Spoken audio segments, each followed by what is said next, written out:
So welcome to another edition of Jonathan Masters Talks About Some Random Bullshit.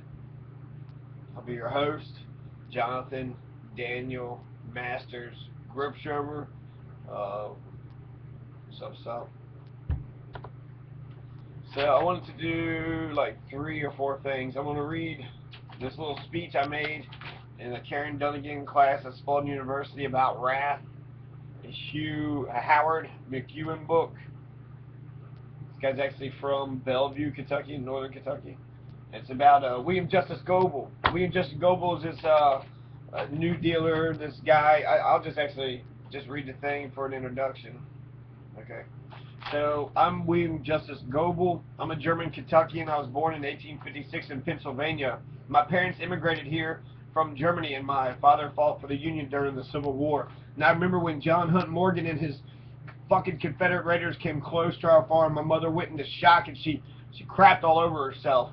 I had to clean her up.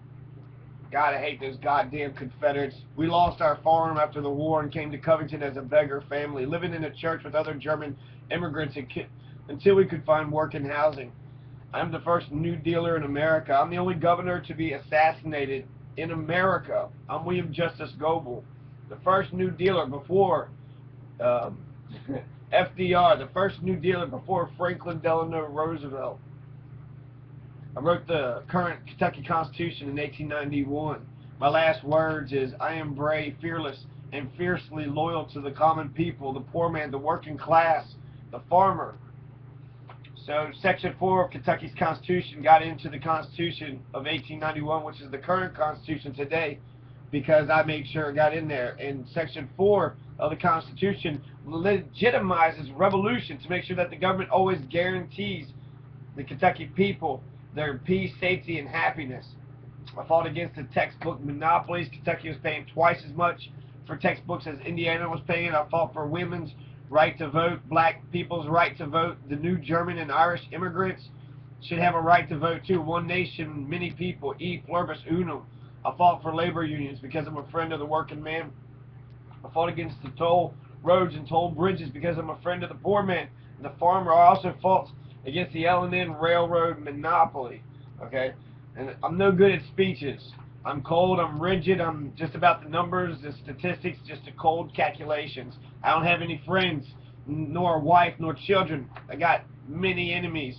Bankers, corporations, warmongers, ex-Confederates, racist Breckinridges, Basil W. Duke, Caleb Powers, the Courier Journal, etc., etc. I piss off the powers that be, which seem to be all the right people, because the voters of Kenton County, Kentucky love it. They keep electing me back into office. Confederate, slavery, white supremacists, KKK, all these are a stain on Christianity in America and Kentucky. 100,000 Kentuckians fought for the Union. 40,000 fought for the Confederacy. Even though Kentucky fought for the Union, they fought for the winning side. Afterwards, Kentucky kept on electing ex-Confederates back into office, including the governorship. In 1877, Reconstruction failed and the Ku Klux Klan took over the state. The KKK claimed to be the dead ghosts of the slain Confederate soldiers. There are many Confederates in Kentucky. God damn, I hate those Confederates. In 1895, a Confederate tried to murder me, but I got him first, right between the eyes. I didn't want to, but I had no choice.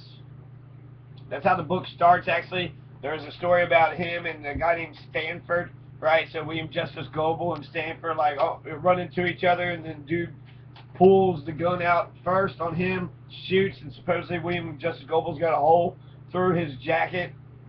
He turns himself into the police, and then he is exonerated. The book itself is historical fiction, so it talks about like factual stuff. It has like all the players of the political drama, but it has like narrative, and I guess I could just randomly read page 95. Stevenson again stared at Goebel, who sat back in his chair, feet flat on the floor, hands on his knees. He was trying to size up the boy. The boy wasn't a Kentuckian. He wasn't ever going to be a gentleman. There was no grace about him. Stevenson realized that the boy smelt a bit. He wasn't going to be liked by other lawyers in his firm. He could sense that right away. Stevenson tapped his forehead. Goebel sat still, unblinking. There was a quality that Stevenson saw in alloyed fierceness. Go on, he says. Well, as for connections, that's bunk. This town is becoming more like me. Goebel continued. For decades, Germans have poured into Cincinnati and Covington. All those poor butchers and brewers and mill workers have had children and started businesses and are soon going to bump up against your kind. They're tired of being looked down on by some American with perfect English. They want their own peace. They don't want you as the boss anymore, the mayor or the congressman. They're going to want their own kind. It's pretty simple, Mr. Stevenson. I grew up over a tavern. I know my people, the Germans. I listen to them every night, falling asleep. All these goddamn Krauts need is someone to tell them what to do, and they'll do it. And I want to be the one to tell them. Stevenson blew out of breath. This Goebel was a force. He radiated rage. Sibella, Stevenson called out. I say yes, Stevenson's wife said from the doorway. Sibella wanted cash as much as he did. Stevenson took in a breath. This could be one of the men to earn him some serious cash. Here's what we're going to do, said Stevenson. You're going to come to work for me as a clerk. I'll arrange a scholarship for you at the law school at the University of Cincinnati. When you're not in classes, you'll work for me. When you're not working for me, you'll be in class or studying. It will be a year of hell for you. You flunk out, you lose your job, you screw up your job, the scholarship goes away, and you get a life of being a tanner or a cooper or a brewer, whatever it is your people do. You succeed, you come to work for me as a lawyer. Good? Good, said Goebel. So Stevenson, that's like the lawyer that sort of trained him or kind of pulled him up and showed him the ropes, and he was able to get some establishment as a lawyer. German speaking, didn't, has to speak English now. His whole story right now, for me to understand, who is a descendant of German peoples, is in English. And so that's Wrath, the life and assassination of a United States governor. It's the only governor in America actually to ever be murdered, which is remarkable.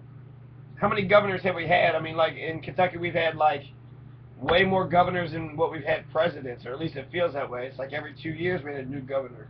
And so every state has to have a whole handful of governors, and only one of them got shot, and he barely got shot. They swore him in. He passed like 3 laws, lived for 3 days, and then he died.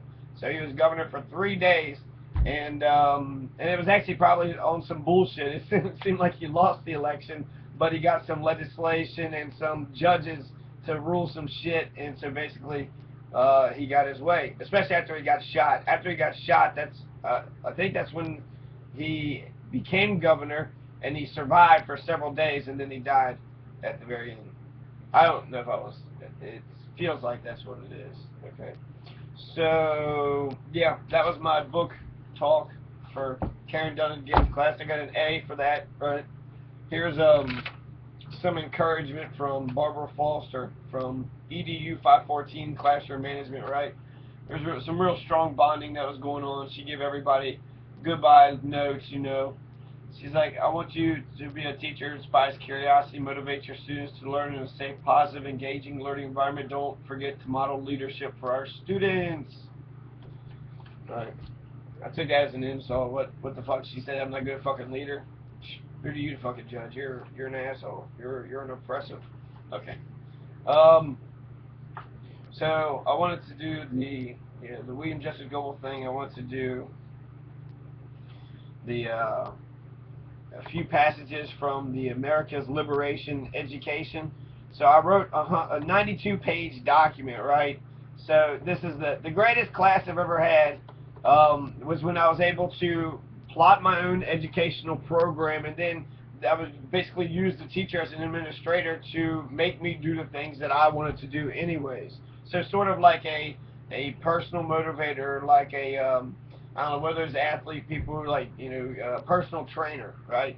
It's not so much that I need someone like telling me what to do, but just someone to give a shit, just someone to be like, what are you writing? Oh, okay, this is what you wrote. Interesting. Or this is crap. What, I don't understand what you're saying.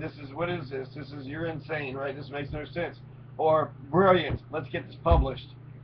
So, but she wound up fucking this, my entire. She stole $50,000 away from me. So, can't trust a fucking person out in this goddamn world. So, okay, I'm just gonna go straight into it. It's called America's Liberation Education. It's a revolutionary treatise about education. itself, okay? My revolutionary theory, I guess I can just throw it out real quick because it's not that complicated, but you got coup d'etats, which is violent revolutions, and those are really risky and dangerous. Also, they don't have very legitimate authority, because if you depose of a government with a coup d'etat, what's to stop anybody else from doing the exact same thing? And they can say, well, that's how you got power, so how come we're not allowed to do the same thing? So it's not very legitimate power. Being elected by the people is, that's legitimate power. Then you are chosen to be the leader, right? So, compared to just taking the power. So revolution it's overturning the system. It's changing the system dynamically, right? Just making it completely different, either turning it upside down or destroying it and creating and replacing it and putting something in its place. There's several ways to get.